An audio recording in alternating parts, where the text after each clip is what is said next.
Oi, eu sou a Brenda e esse é o Flash de Investimentos, onde eu converso com especialistas do time de investimento da Elos para entender como foi a rentabilidade dos nossos planos no último mês. Hoje eu tô aqui com o Carlos e para a gente começar, Carlos, fala pra gente como é que foi o cenário macroeconômico tanto aqui no Brasil quanto lá fora. Tá ótimo, Brenda, obrigado. Bom, o cenário de março foi um mês bem conturbado, especialmente quando a gente olha a parte geopolítica, por conta do conflito entre Irã, Israel, né, e Estados Unidos, né? O principal driver aqui que a gente traz de impacto econômico é, de fato, a interrupção ali do Estreito de Hormuz. Como esse estreito, né, ele é digamos, o corredor de distribuição de petróleo importante no mundo, né, os Estados Unidos utilizaram essa tentativa de bloqueio como uma forma de barganha, né? E quando a gente interrompe esse fluxo, claramente, né, isso pressiona a inflação, né, porque a gente tem menos petróleo disponível. Sim. E mundialmente, né, isso acaba trazendo alguns pontos negativos, que são a maior volatilidade, claro, no mercado de ações e no mercado como um todo, e, claro, um aumento, né, na inflação.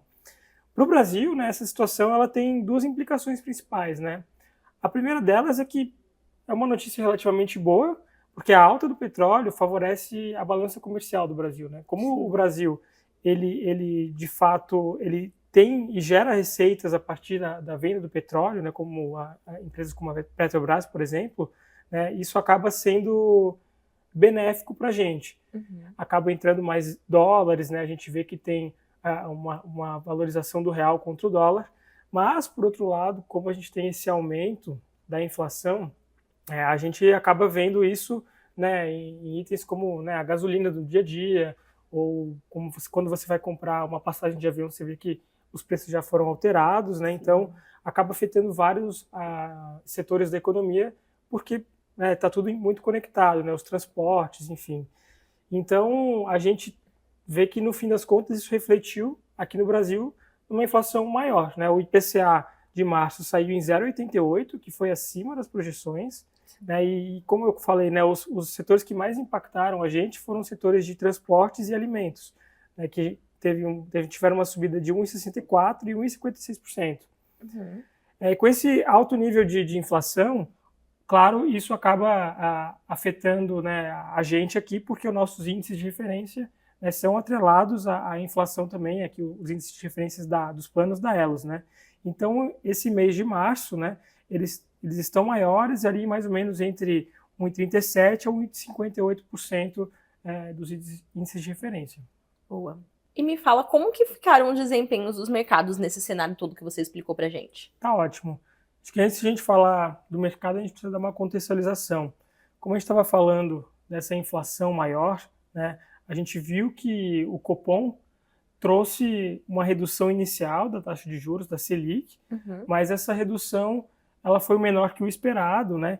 E daqui para frente, a gente vai ver que o Banco Central vai ser mais cauteloso nessas reduções. Então, manter essa taxa de juros um pouquinho mais elevada, tentando controlar a inflação. E aí, claro, né, isso impacta todo o mercado financeiro brasileiro.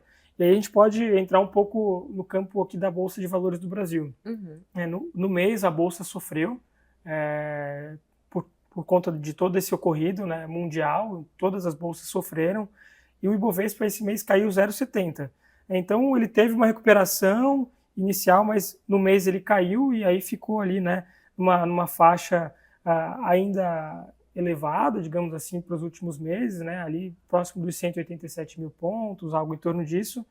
Mas, de fato, com essa aversão ao risco, né, a gente vê que teve uma escalada para a compra do dólar, né? Quando a gente tem situações de conflito, de risco, geralmente os investidores acabam comprando dólar, né? E isso fez com que no mês o dólar tivesse uma alta e fosse para 5,21, né? Então, que foi uma valorização ali de mais ou menos 1,86% no mês, né?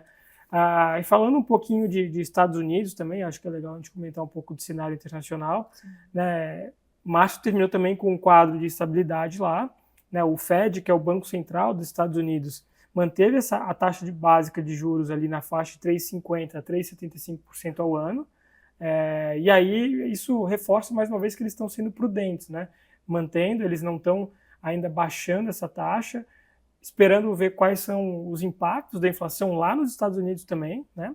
E aí, por consequência, claro, as bolsas americanas elas acabam sofrendo, né? Então, o S&P 500 ele caiu 3,8%, então caiu de uma maneira bem expressiva no mês, e o Dow Jones 4,1%. Então, isso mostra um pouco dessa aversão do mundo todo ao risco, né? Tanto no Brasil quanto lá fora, por conta desses conflitos relacionados ali ao Estreito de Hormuz.